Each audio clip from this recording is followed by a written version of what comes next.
Welcome back to the Modeling and Wellbeing podcast, where you can learn the ins and outs of modeling and also gain tips to better care for your holistic well being. This is your girl, Larissa, and this space is designed for us to learn, grow, and empower one another. So, Lego. Hey!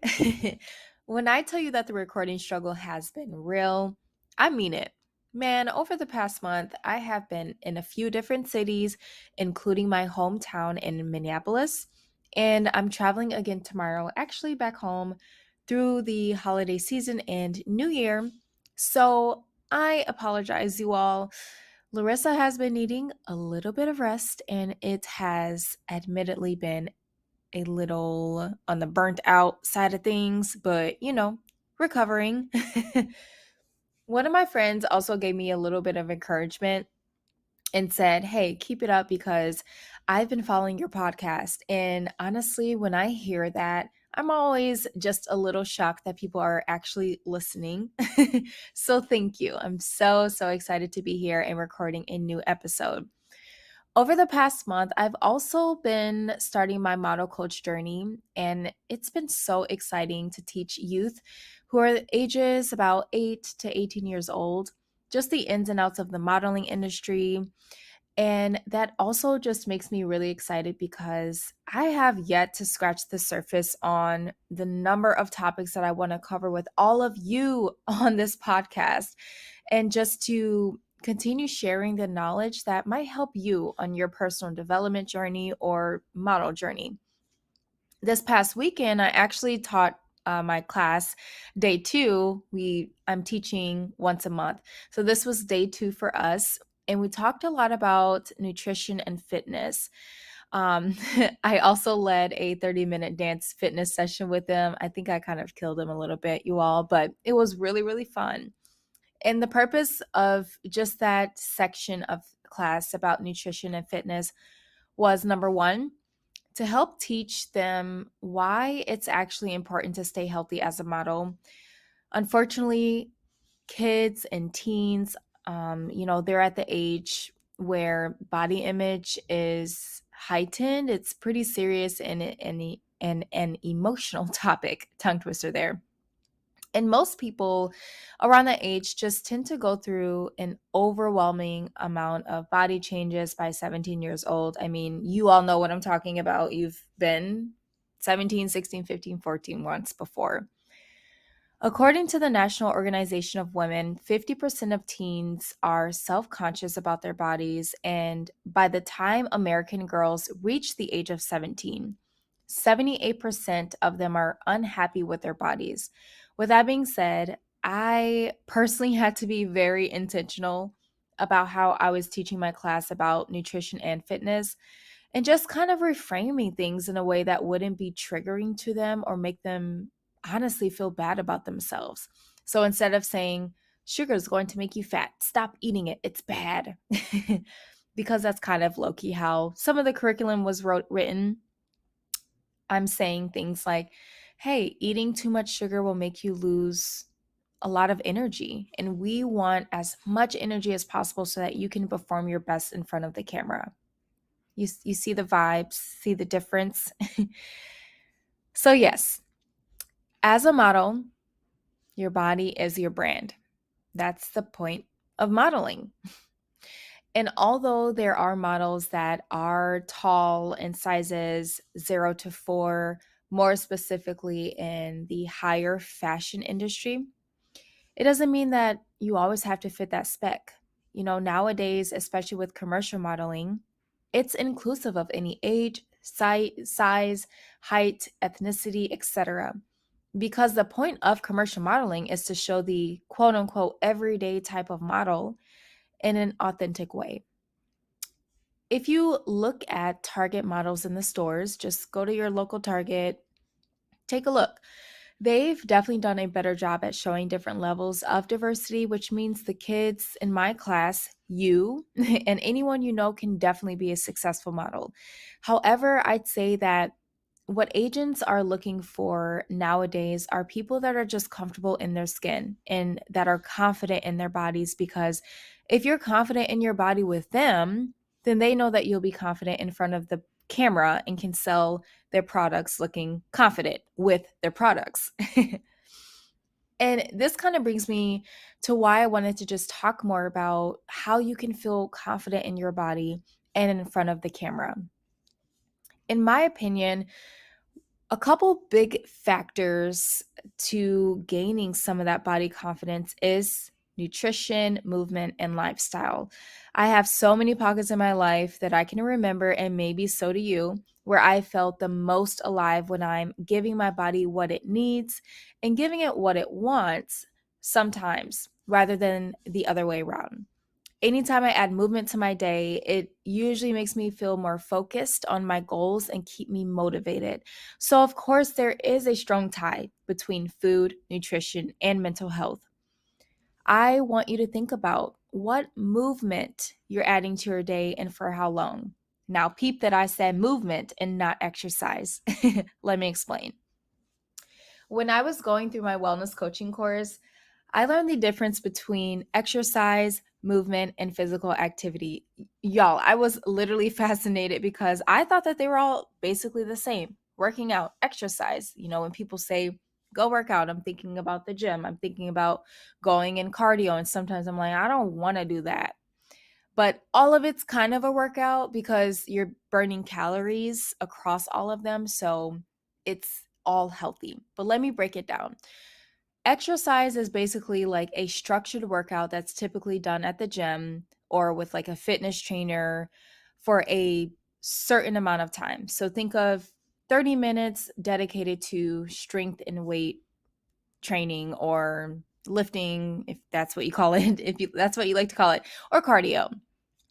Physical activity is basically working out through a specific activity like sports or Zumba. And movement are small intentional moments of body movement that you're doing throughout the day. Like every 30 minutes, you're taking 2 minutes to stand up instead of sitting, or stretching and walking over lunch break. Usually, very, very easy things that you can do to help your body avoid being sedentary throughout the day. Now, doesn't it sound like less pressure and less overwhelming too? Now, did you know that a person who sits all day and actually exercises once a day can still be considered sedentary? Mind blowing, right? Think about it though. Now, I personally work from home, so I get it. It's really hard to move around. Everything that you need is just a few feet away: the fridge, the TV, everything. So you don't really have to move around a lot as we used to before COVID hit. Now, if I work from home and I get up maybe twice to grab food, what that takes probably 2 minutes. But, by the time, I come back to the refrigerator, time just got away. I ended up sitting at my desk for basically 7 hours because I am just super busy. Then I go work out after work for about an hour, say 6 p.m. After that, I go back upstairs, I shower, then eat dinner, which means I'm going to be sitting to eat again. Maybe watch a show on Netflix. I would say 2 episodes, that's about 2 hours. Then maybe I decide to read, still sitting, maybe laying down at this point. And then I go to bed for about 6 hours. So overall, this means I basically move my body for a total of about maybe 1 hour from my workout, and let's say a total of 10 minutes from getting food out of a 24-hour day. Think about that. Isn't that crazy? It's crazy when you actually kind of break it down, right? Movement is so powerful, and it does take a lot of pressure off of trying to reach a weight goal and helps you slowly feel good about your body. This is one thing that will help you feel good about your body, gain that confidence when you're adding movement as part of your lifestyle, no matter what kind of job you do. If you have a job that you're standing up all day in, try finding intentional moments where you will sit. Add a variation of movements to your body to keep your joints fluid throughout the day. Of course, nutrition goes hand in hand. I know.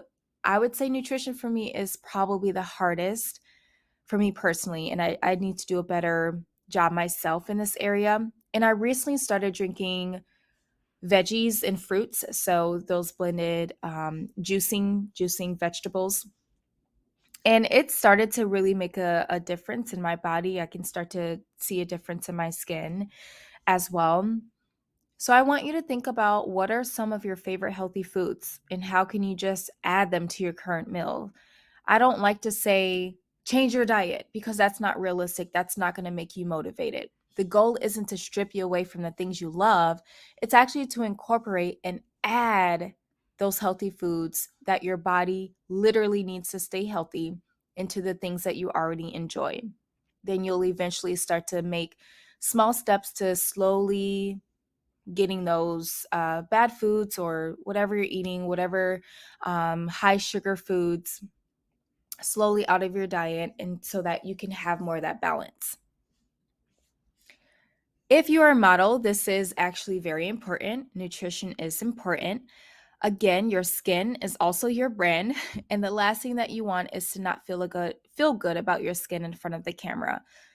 Nutrition can definitely help prevent those breakouts, and of course, understanding how your body does react to certain foods. Like, for example, I learned a few years back that dairy makes me super bloated and I break out from it. Like a few years before, a few years ago, I didn't have that reaction. So sometimes foods can trigger certain things that never happened before. As a model, you want to have healthy skin, which will honestly make it easier for everyone on set as well. Thinking of photographers, they won't have to go and edit the photo as much. Makeup artists who won't have to use too much product. Overall, the industry likes to have the model have little to no makeup. You will also notice this a lot in runway shows too. It's almost like healthy skin is the new definition of being makeup ready. It can be a lot of pressure, right? Just when we're thinking about nutrition and fitness, but with the right foods and skincare routine, you will reach your skin goals. And of course, connect with the dermatologists who are available to help you if you need something a little bit stronger to help you. All right, we've got nutrition and movement so far as two things that will help increase your confidence in your body and in front of the camera. One other thought that I have is practicing affirmations. When we tell ourselves positive thoughts about our body, even if we don't believe it, we start to believe it. Say things like, I accept my skin. It is beautiful and radiant. My height is fitting for me. My hair is strong and healthy. Take that one thing you may not like about yourself and pump your head up. We're not perfect, so you can even say, I love my imperfections. Okay, social media, it's so dangerous sometimes. It's fun, but it can be super dangerous too. We probably loved something about our bodies, right? Until we looked at that guy or that girl, and then all of a sudden we want that too, and we feel like our body or that specific body part is not good enough. But guess what? Your beauty is not defined by any person in this world, not a celebrity, not a comedian, not your neighbor, not the random girl that's trending on social media. And you can always tweak the things that you don't like, but it is so important that you still start to build a healthy relationship with your body. Because what tends to happen is when we don't like something about our bodies and we change that thing, we're still not happy. Or we find something else to pick on ourselves about, and then we go into that whole kind of cycle again. I know this all too well as well. Look, when I hated my weight back a few years in my early 20s, I hated my weight and I was so fit because I was working out like 6 days a week. I was so fit that when people told me I was fit and gave me compliments, I didn't believe them because I quote unquote still felt like I did not reach my body goal. Looking back, I'm like, damn, Rissa, you had a whole 4 pack and was complaining? Ever since that realization, I changed my perspective on what it means to have a healthy relationship with my body, which for me is to simply accept my body as it is and know that it will continue to evolve and just embrace that journey too. As long as I'm making healthy choices for my body and doing what I can control, that's enough for me. If you need to take a break from social media to build your confidence, do that. Do whatever is going to make you feel good about yourself. It is okay to set healthy boundaries. Build up a list of affirmations and repeat them every day until you realize that what you're saying is real because best believe, sweetie, it is. Now, those are just a few ways that you can gain body confidence. I also think that you can get out of your comfort zone too. Have fun with this as you're building this healthy relationship with yourself. If you're used to wearing makeup every day, for example, to gain that confidence in your skin, try wearing no makeup out in public to wear your natural beauty. Same with your hair. Switch it up and show to the world that you don't always have to be glammed up head to toe to be beautiful in your skin. I want to end with also touching on how you can feel confident in front of the camera. And honestly, with that, I mean, it's so simple for me. Just practice. Yes, it is very awkward posing in front of the lens, especially when you're first starting off modeling, or maybe you just want to start taking pictures on your iPhone, on your Android, and you're just not seeing like the results of what people see as they're taking the photos of you. But I encourage that you just practice different poses in front of the mirror at home. Practice taking photos of yourself on your iPhone, or do test shoots or collaborative photos with photographers to get comfortable in front of the camera. There's really no shortcut to this, and other than just practicing, then you'll just see yourself improving over time. You can also just, especially on a professional modeling level, pay attention to things like body movement in front of the camera. Your body should be almost like dancing in front of the camera in slow motion. It should be slow movement and fluid posing. Your facial expressions can be so funny. What does it look like when you laugh? Is that believable? Your hand placement. Hands are also a really weird thing to have in front of a camera when we're posing. We're like, what do we do with these things? And overall, your hand should just be relaxed and looking as natural as possible. One other thing that helps is just to find some inspiration.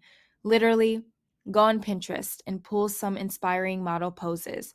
Go to the mall and see how models in stores are posing as part of their campaign that they're part of. Overall, just work on yourself. Like I said, as you are building your professional modeling journey, as you're building as an individual, go get a health and nutrition routine down that works for you with the budget that you have, so that by the time you're taking your photo shoots or you're doing your practice photo shoot movements, when that comes in real life, you are not distracted thinking about something that you don't like on your body. And you can instead focus on having fun, feeling confident, and getting some work done, slaying on the camera.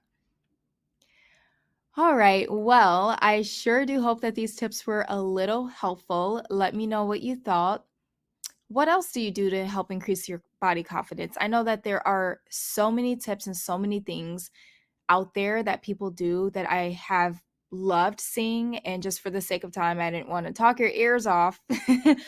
So if you want to come back to this topic and you want me to expand on it, just let me know.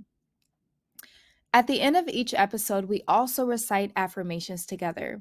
Affirmations are designed to help you become aware of your personal strengths, your beauty, and your values. When you are able to note your strengths, it can be a game changer for improving your self awareness and building confidence. So repeat after me. My body is perfect in its imperfections. My skin is beautiful. I embrace who I am. Woohoo! That felt good, didn't it? The affirmations, we got a new episode out after a couple weeks of not. Okay, so I'm getting to a total of 10 episodes for season 1. So that means I just have 2 more. Wow. So please keep it up. Please keep this support going because it honestly helps me stay motivated and know that this is something that you're actually enjoying. So, if you want more fun content, if you want to see more modeling content, follow my Instagram. It's at Rissa Snugs, RISASNUGGS, where you can find that fun content. But overall, thank you so much for listening. I hope that your Thanksgiving was comforting, fun, laughable, that you find joy in every day, that you find love in every day, and then just keep going. I love having this space with all of you, and I'm so excited to continue building upon this podcast with all of you. Anyways, I am leaving now. Love y'all. XOXO, and see you next time. Bye.